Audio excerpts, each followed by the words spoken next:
আসসালামু আলাইকুম, সবাইকে আমন্ত্রণ জানাচ্ছি এবি নিউজ দুপুরের সংবাদে। আপনাদের সঙ্গে আছি আমি সুমাইয়া মেঘা।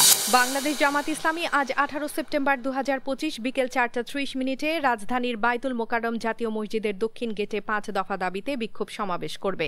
ঢাকা মহানগরী উত্তর ও দক্ষিণ শাখার যৌথ উদ্যোগে আয়োজিত এই কর্মসূচিতে কেন্দ্রীয় নেতৃবৃন্দ ও মহানগরীর শীর্ষ পর্যায়ের নেতারা উপস্থিত থাকবেন।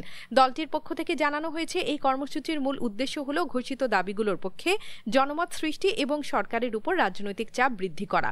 5 দফা দাবির মধ্যে রয়েছে জুলাই জাতীয় সনদের ভিত্তিতে আগামী ফেব্রুয়ারির মধ্যে জাতীয় নির্বাচন আয়োজন, সংসদের 2 কক্ষে আনুপাতিক প্রতিনিধিত্ব ব্যবস্থা চালু, সুষ্ঠু প্রতিযোগিতার পরিবেশ নিশ্চিত করা, পূর্ববর্তী শাসনামলে সংগঠিত দমন-পীড়ন ও দুর্নীতির বিচার এবং জাতীয় পার্টি সহ 14 দলীয় জোটের সহযোগীদের রাজনৈতিক কার্যক্রম নিষিদ্ধ করা। দলটি জানিয়েছে, 18 ও 19 সেপ্টেম্বরের কর্মসূচি বিসিএস প্রিলিমিনারি পরীক্ষার কারণে সকাল থেকে বিকেলে সরিয়ে নেওয়া হয়েছে, যাতে পরীক্ষার্থীদের কোনো অসুবিধা না হয়।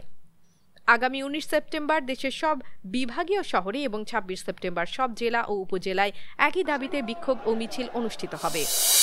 ফরিদপুর 4 আসনের সীমানা পুনর্বিন্যাস নিয়ে চলমান বিরোধের জেরে ভাঙ্গা থানা ও উপজেলা পরিষদে হামলা ও অগ্নিসংযোগের ঘটনায় এই মামলা দায়ের হয়েছে। মামলায় প্রধান আসামি করা হয়েছে সাবেক সংসদ সদস্য নিক্সন চৌধুরীকে। দ্বিতীয় আসামি হিসেবে উল্লেখ করা হয়েছে হামিরদি ইউনিয়ন পরিষদের চেয়ারম্যান ও নিক্সনের ঘনিষ্ঠজন খোকন মিয়াকে। মঙ্গলবার রাতে ভাঙ্গা থানার এসআই আসাদুজ্জামান বাদী হয়ে এই মামলা করেন। এতে 29 জনের নাম উল্লেখ করা হয়েছে এবং অজ্ঞাত পরিচয়ের আরও অনেককে আসামি করা হয়েছে।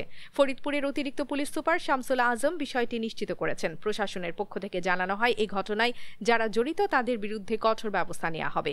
সীমানা পুনর্বিন্যাস নিয়ে রাজনৈতিক উত্তেজনা এলাকায় বেশ কিছুদিন ধরেই বিরাজ করছে। এই মামলায় নতুন করে চাঞ্চল্য তৈরি হয়েছে ফরিদপুরে। পুলিশ জানিয়েছে, হামলার ঘটনায় দায়ীদের আইনের আওতায় আনা হবে। ভিডিও ফুটেজ ও প্রত্যক্ষদর্শীদের সাক্ষ্য অনুযায়ী তদন্ত চলছে। স্থানীয় প্রশাসন বলছে, দীর্ঘদিন ধরেই সীমানা পুনর্বিন্যাস নিয়ে এলাকা জুড়ে উত্তেজনা বিরাজ করছিল। সর্বশেষ সংঘর্ষের ঘটনায় স্থানীয় জনসাধারণ আতঙ্কে রয়েছে। পরিস্থিতি নিয়ন্ত্রণে অতিরিক্ত পুলিশ মোতায়েন করা হয়েছে। আসন্ন Asia Pacific Economic Cooperation APEC সম্মেলনকে সামনে রেখে এই সপ্তাহে ফোনে কথা বলবেন মার্কিন প্রেসিডেন্ট ডোনাল্ড ট্রাম্প ও চীনের প্রেসিডেন্ট শি জিনপিং। চলতি বছরের জুনের পর এটি হতে যাচ্ছে 2 নেতার প্রথম সরাসরি সংলাপ। কূটনৈতিক সূত্রগুলো জানিয়েছে, আলোচনায় 2 দেশের সাম্প্রতিক উত্তেজনাপূর্ণ বিষয়গুলো বিশেষ গুরুত্ব পাবে, যার মধ্যে রয়েছে টিকটকের উপর মার্কিন নিষেধাজ্ঞা, চীনের বোয়িং বিমান ক্রয় সিদ্ধান্ত, বিরল খনিজ রপ্তানি এবং স্বায়ত্তশাসিত তাইওয়ানকে ঘিরে উত্তেজনা। যুক্তরাষ্ট্র ও চীনের মধ্যে চলমান বাণিজ্য আলোচনায় সাম্প্রতিক সময়ে কিছু অগ্রগতি হয়েছে বলে ইঙ্গিত পাওয়া গেছে। মাদ্রিদে অনুষ্ঠিত 4র্থ দফা বৈঠকে টিকটকের মার্কিন কার্যক্রম নিয়ে প্রাথমিক সমঝোতা গড়ে উঠেছে এবং বিরল খনিজ ও সেমিকন্ডাক্টর রপ্তানি নিয়েও আলোচনা হয়েছে। তবে ফেন্টানিল উৎপাদনে ব্যবহৃত রাসায়নিক রপ্তানি ও শুল্ক প্রত্যাহার ইস্যুতে অচলাবস্থা রয়ে গেছে। এদিকে অক্টোবরের শেষের দিকে দক্ষিণ কোরিয়ার গিয়ংজুতে অনুষ্ঠেয় এপেক সম্মেলনের ফাঁকে 2 নেতার সরাসরি সাক্ষাতের সম্ভাবনাও রয়েছে। যদিও বেইজিংয়ের পূর্ণাঙ্গ শীর্ষ বৈঠক আয়োজনের প্রস্তাব দেওয়া হয়েছে, তা এখনো চূড়ান্ত হয়নি। বিশ্লেষকদের মতে, এই সংলাপ ও সম্ভাব্য সাক্ষাৎ দীর্ঘদিনের বাণিজ্য ও নিরাপত্তা ইস্যুতে কিছুটা স্থিতিশীলতা আনতে পারে। রাশিয়ার সরকার বিরোধী নেতা আলেক্সি নাভালনির মৃত্যু নিয়ে নতুন করে চাঞ্চল্য সৃষ্টি করেছেন তার স্ত্রী ইউলিয়া নাভালনায়া। 2024 সালের 16 ফেব্রুয়ারি আর্কটিক সার্কেলের পোলার উলফ কারাগারে 47 বছর বয়সী নাভালনির মৃত্যু হয়। রুশ কর্তৃপক্ষ একে স্বাভাবিক মৃত্যু বললেও ইউলিয়া শুরু থেকেই পরিকল্পিত হত্যার অভিযোগ করে আসছেন। 18 সেপ্টেম্বর 2025 পর্যন্ত প্রাপ্ত তথ্য অনুযায়ী ইউলিয়া জানিয়েছেন, নাভালনির শরীর থেকে সংগৃহীত জৈব নমুনা গোপনে রাশিয়ার বাইরে পাঠানো হয়। 2টি ভিন্ন দেশের স্বাধীন ল্যাবরেটরিতে পরীক্ষা করে বিষ প্রয়োগের প্রমাণ মেলে। তিনি ব্যবহৃত বিষের ধরন প্রকাশ না করলেও ল্যাবগুলোর কাছে ফলাফল প্রকাশের আহ্বান জানিয়েছেন। ক্রেমলিন এই অভিযোগ ভিত্তিহীন বলে প্রত্যাখ্যান করেছে। প্রেসিডেন্ট ভ্লাদিমির পুতিন দাবি করেছেন, মৃত্যুর আগে নাভালনিকে বন্দি বিনিময়ের মাধ্যমে পশ্চিমা দেশে পাঠানোর পরিকল্পনা চলছিল। মানবাধিকার সংস্থাগুলো এই ঘটনাকে রাজনৈতিক হত্যাকাণ্ড হিসেবে আখ্যা দিয়ে আন্তর্জাতিক তদন্তের দাবি জানিয়েছে। নাভালনি 2020 সালেও নোভিচক নার্ভ এজেন্টে বিষক্রিয়ার শিকার হয়েছিলেন, যা তিনি ক্রেমলিনের কাজ বলে অভিযোগ করেছিলেন।